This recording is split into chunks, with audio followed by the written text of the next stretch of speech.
হে everyone, কি অবস্থা সবার? কেমন আছেন? চলে আসলাম নতুন আরেকটা ভিডিও নিয়ে। হ্যাঁ, সাদিয়া আয়মানকে কে না চেনে? বর্তমানে খুবই জনপ্রিয় একটা শিল্পী সাদিয়া আয়মান।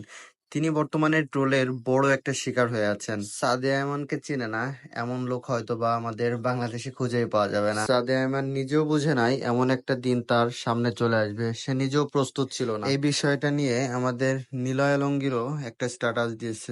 এই বিষয়টা নিয়ে অনেকেই মুখ খুলেছে, তার মধ্যে আমাদের সাদিয়া আয়মান আপু কি বলেছে নিজের স্ট্যাটাসে আমরা সেটাই দেখার চেষ্টা করব। সাদিয়া আয়মানের নিজের দেয়া বক্তব্যে আমরা যতটুকু শুনতে পেরেছি, সে স্ট্যাটাস দিচ্ছে, স্ট্যাটাসটা আমরা পুরোটাই পড়ে শোনাবো। আমি সাদিয়া আয়মান, দেশের স্বনামধন্য সংবাদপত্র প্রথম আলো আমাদের প্রত্যেকটি অ্যাসিস্ট্যান্টের জন্য বিশ্বাসের একটা জায়গা, ভরসার একটা জায়গা। প্রথম আলোর ফ্লোরে আমরা সবাই সেফ বলে মনে করি।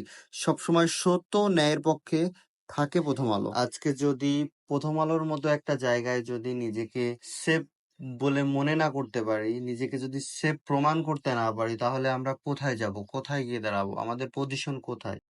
তো আজ বুলির শিকার হওয়ার পরে সাদিয়া আয়মান নিজেই অনেক কড়া জবাব দিছে।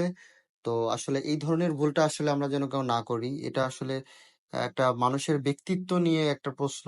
আর এই ধরনের কাজ কখনোই ভালো না। তো আজকের ভিডিওটা এই পর্যন্তই। সবাই ভালো থাকবেন, সুস্থ থাকবেন। আল্লাহ হাফেজ।